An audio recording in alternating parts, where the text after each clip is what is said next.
Halo, selamat datang. Tenangkan diri sejenak. Mari kita bicara dengan hati yang terbuka. Halo semuanya, oke hari ini kita mau bahas sesuatu yang jujur aja penting banget dan mungkin bakal bikin kaget. Apalagi buat Anda yang usianya udah di atas 50 tahun. Kita bakal bongkar nih bahaya tersembunyi dari kebiasaan yang kita kira sehat, yaitu ngemil tengah malam.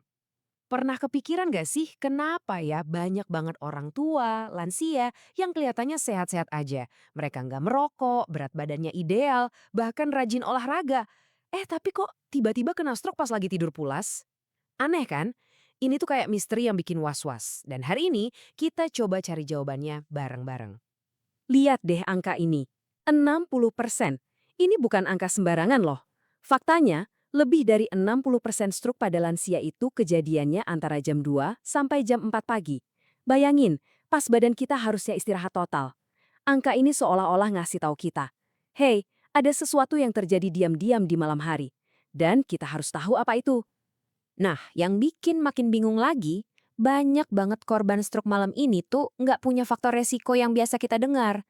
Pola makannya dijaga, tensinya terkontrol, tapi boom! Kejadian itu datang pas mereka lagi nggak sadar sama sekali. Ini bikin misterinya makin dalam kan? Dan disinilah kita nemuin titik terangnya. Menurut seorang ahli jantung dari Jepang, Dr. Kenji Nakamura, pelakunya itu seringkali bukan sesuatu yang kita anggap jahat. Justru kebalikannya, sumbernya dari makanan yang kita labeli sehat. Apa itu? Kacang-kacangan. Kajet kan? Gimana bisa? Oke, tunggu dulu. Jadi, poin utamanya bukan berarti kacang-kacangan itu jahat ya. Sama sekali bukan. Masalahnya ada di cara tubuh kita yang semakin menua memproses makanan ini, apalagi kalau dimakan malam-malam. Ginjal kita kerjanya udah nggak secepat dulu. Pembuluh darah juga mulai kaku. Jadi, makanan yang dulunya aman-aman aja, sekarang bisa jadi pemicu bahaya. Oke, sekarang kita bakal bedah buktinya satu per satu.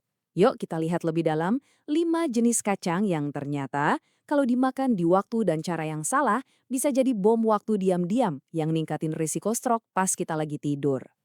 Kita mulai dari yang paling terkenal ya, almond.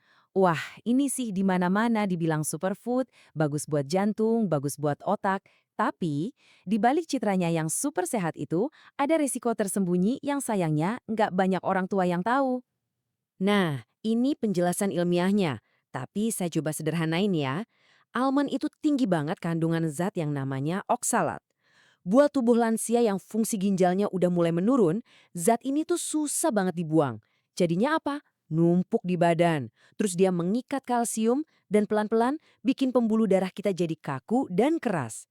Termasuk pembuluh darah yang ke otak. Bahaya kan? Ada kisah nyata yang sedih banget dari Pak Wiryawan. Beliau ini setiap malam ngemil segenggam almond. Niatnya baik biar jantungnya kuat. Tapi suatu pagi beliau bangun dan setengah badannya udah nggak bisa gerak. Lumpuh. Niat baiknya itu malah jadi pemicu. Karena kebiasaan ini dilakuin tiap malam. Pas banget di saat tubuhnya paling nggak berdaya. Oke, bahaya pengerasan pembuluh darah itu baru satu. Ada lagi ancaman lain yang datang dari rasa gurih. Contohnya, kacang mete. Enak kan? Gurih, lembut, dan kita mikirnya, ah mending ini deh daripada keripik. Tapi hati-hati ya, terutama yang udah dipanggang dan digarami. Di situ ada bahaya natrium yang ngumpet. Coba kita lihat detailnya. Cuma 2 genggam kecil aja, itu kandungan natriumnya bisa tinggi banget. Nah, pas kita tidur, natrium ini kerja diam-diam, naikin tekanan darah kita pelan-pelan. Masalahnya, ginjal kita udah nggak sanggup ngeluarin kelebihan garam itu secepat dulu. Hasilnya, tekanan darah terus naik tanpa kita sadar sama sekali. Akibatnya gimana? Kisah Ibu Sumarni bisa jadi gambaran. Beliau nganggap cemilan kacang mete asin itu sepele. Ternyata itu yang bikin beliau sering pusing parah sampai limbung. Sesuatu yang kelihatannya kecil, tapi karena dilakuin terus-terusan, akhirnya malah merenggut keseimbangan dan kemandirian yang tadinya beliau punya. Selain garam, ada juga bahaya lain yang tersembunyi di balik sesuatu yang kelihatan mewah.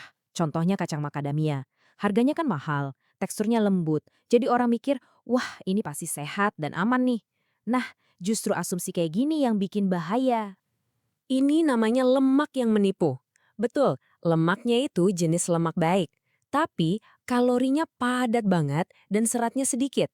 Jadi kalau kita makannya kebanyakan dan nggak diimbangin sama makanan lain, malah bisa naikin kolesterol jahat. atau LDL. Kolesterol jahat inilah yang nantinya jadi plak dan nyumbat pembunuh darah kita pelan-pelan. Contohnya Pak Surya. Beliau mikir kebiasaannya ngemil macadamia tiap hari itu investasi buat kesehatan. Tapi nyatanya kebiasaan itu malah bikin beliau kena stroke ringan yang akhirnya bikin beliau nggak bisa nyetir dan beraktivitas bebas lagi. Pelajaran yang mahal banget ya tentang asumsi kesehatan. Dan bahayanya bisa jadi lebih ribet lagi loh, yaitu waktu camilan kita ini berantem sama obat yang lagi kita minum. Contohnya, pistachio. Si hijau kecil yang sering jadi temen nonton TV ini ternyata bisa punya interaksi yang bahaya banget sama obat-obatan tertentu. Tolong perhatikan baik-baik ya, ini serius banget. Garam di pistachio kemasan itu bisa tinggi banget. Nah, pas kita makan malam-malam, lonjakan garam ini bisa membatalkan efek obat tekanan darah yang kita minum. Jadi percuma minum obat, obatnya jadi nggak efektif, dan tekanan darah kita dibiarin aja naik liar pas kita lagi tidur. Ibu Murtini adalah contoh nyata dari resiko ini. Beliau itu orangnya patuh banget minum obat, tapi kok ya tetap aja masuk UGD. Usut punya usut, penyebabnya apa? Cuma segenggam pistachio asin tiap malam. Tanpa sadar, camilan itu menetralkan obatnya. Ini nunjukin ke kita betapa bahayanya kalau kita nggak tahu interaksi antara makanan dan obat. Oke, kita udah bahas pengerasan arteri, lonjakan garam, sampai interaksi obat. Nah, pelaku terakhir ini mungkin yang paling sering ada di rumah kita semua. Dan kelihatannya paling aman. Selai kacang, teksturnya kan lembut, rasanya enak, jadi banyak orang tua mikirnya ini camilan yang ramah. Padahal, disitulah jebakannya. Selai kacang yang banyak dijual di supermarket itu seringnya punya ancaman 3 lapis. Pertama, ada tambahan gula. Kedua, ada garam tersembunyi. Ketiga, ada minyak terhidrogenasi alias lemak trans. Tiga-tiganya ini kerja bareng bikin peradangan kronis di pembuluh darah kita yang bikin pembuluh darah jadi rapuh dan gampang tersumbat. Jadi kalau kita rangkum, polanya jelas banget kan? Niat baik buat ngemil sehat di malam hari, malah bisa jadi bumerang. Mau itu dari oksalat di almond yang bikin pembuluh darah kaku, natrium di meta dan pistachio yang naikin tensi, lemak di macadamia yang naikin kolesterol, atau selai kacang olahan yang bikin peradangan.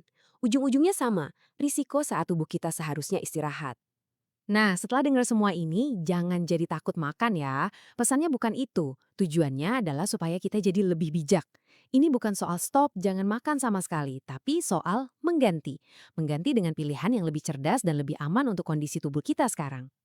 Terus gimana dong solusinya? Ada 3 langkah praktis yang bisa kita coba. Pertama, coba deh berhenti makan apapun setelah jam 7 malam. Kasih waktu buat badan kita istirahat. Kedua, kalau lapar banget, pilih makanan utuh kayak alpukat atau segenggam kecil kenari mentah. Ini malah bagus buat pembuluh darah. Ketiga, coba ganti kebiasaan ngemil dengan segelas air hangat. Kedengarannya simpel, tapi perubahan kecil ini dampaknya besar banget buat kesehatan otak dan jantung kita di usia senja. Oke, kita udah hampir di akhir pembahasan nih, tapi ada satu hal penting yang perlu kita ingat. Setiap makanan yang masuk ke mulut kita itu ibarat sebuah pesan. Pesan yang kita kirim langsung ke otak, ke jantung, dan ke seluruh pembuluh darah kita. Dan inilah pesan utamanya. Stroke itu jarang banget datang tiba-tiba gitu aja. Stroke itu adalah puncak akumulasi dari ribuan keputusan-keputusan kecil yang kita anggap sepele. Iya, kayak cemilan malam itu yang numpuk selama bertahun-tahun. Setiap pilihan kecil itu ternyata ada artinya. Jadi saya mau ninggalin satu pertanyaan buat kita renungkan bareng-bareng. Nanti sebelum Anda ambil camilan berikutnya, coba berhenti sebentar deh.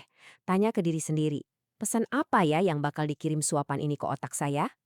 Apakah ini pesan yang menyehatkan? Atau malah pesan yang merusak? Pilihannya ada di tangan kita masing-masing.